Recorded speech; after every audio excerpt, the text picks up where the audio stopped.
फागुन मास के विजया एकादशी व्रत की कथा एवं महात्म्य। धर्मराज युधिष्ठिर बोले कि हे जनार्दन, फागुन मास के कृष्ण पक्ष की एकादशी का क्या नाम है तथा उसकी विधि क्या है, वो सब कृपा पूर्वक कहिए। श्री कृष्ण भगवान बोले कि हे राजन, फागुन मास के कृष्ण पक्ष की एकादशी का नाम विजया है। इसके व्रत के प्रभाव से मनुष्य को विजय मिलती है। उस विजया एकादशी के महात्म्य के श्रवण व पठन से समस्त पाप नष्ट हो जाते हैं। एक समय देवर्षि नारद ने जगतपिता ब्रह्मा जी से पूछा कि हे ब्रह्मा जी, आप मुझे फागुन मास के कृष्ण पक्ष की विजया नामक एकादशी का व्रत विधान बतलाइए। ब्रह्मा जी बोले कि हे नारद, विजया एकादशी का व्रत प्राचीन तथा नवीन पापों को नष्ट करने वाला है। इस विजया एकादशी की विधि मैंने आज तक किसी से नहीं कही है। यह समस्त मनुष्यों को विजय प्रदान करती है। त्रेता युग में मर्यादा पुरुषोत्तम श्री रामचंद्र जी को जब 14 वर्षों के लिए वनवास हो गया, तब वह श्री लक्ष्मण जी तथा माता जानकी सहित पंचवटी पर निवास करने लगे। उस समय उस जगह महापापी रावण ने श्री सीता जी का हरण किया। इस दुखद समाचार से श्री रामचंद्र तथा लक्ष्मण जी अत्यंत व्याकुल हुए और सीता जी की खोज में चल दिए। घूमते घूमते वे मरणासन जटायु के पास जा पहुँचे। जटायु भी अपनी समस्त कथा सुनाकर स्वर्गलोक को चला गया। कुछ आगे चलकर उनकी सुग्रीव के साथ मित्रता हो गई और बाली का वध किया। श्री हनुमान जी ने लंका में जाकर सीता जी का पता लगाया और सीता जी से श्री रामचंद्र जी तथा सुग्रीव की मित्रता का वर्णन किया। वहां से लौटकर हनुमान जी श्री रामचंद्र जी के पास आए और सब समाचार कह सुनाया।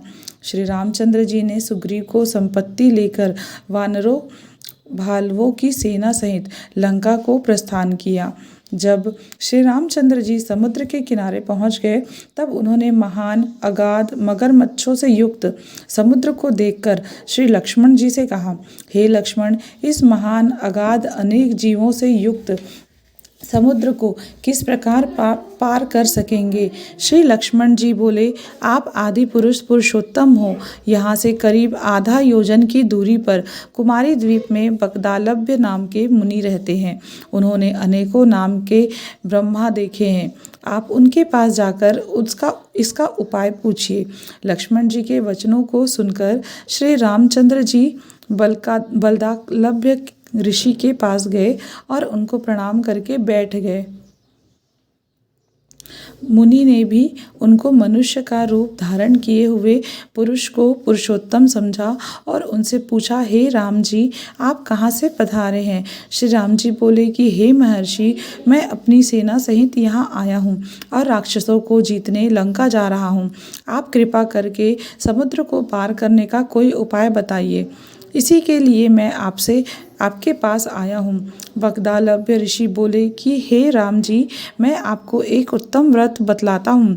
फागुन मास के कृष्ण पक्ष की विजया एकादशी को व्रत करने से तुम समुद्र को अवश्य ही पार हो जाओगे और तुम्हारी विजय होगी। हे राम जी, इस व्रत की विधि यह है, दशमी के दिन स्वर्ण, चांदी, तांबा या मिट्टी किसी का एक कलश बनाएं।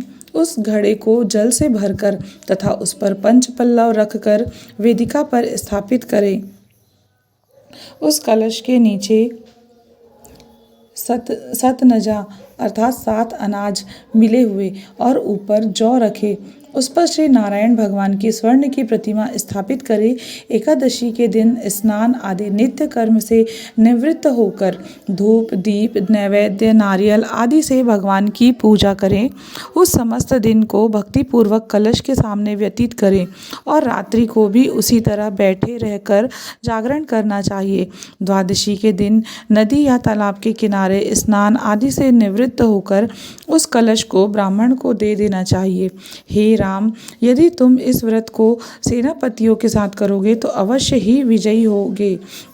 श्री रामचंद्र जी ने मुनि की आज्ञा अनुसार विधि पूर्वक विजया एकादशी व्रत किया और इसके प्रभाव से दैत्यों के ऊपर विजय प्राप्त की।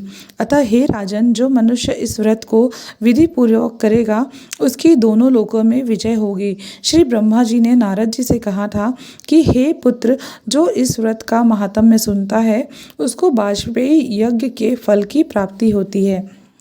इस प्रकार यह कथा समाप्त होती है।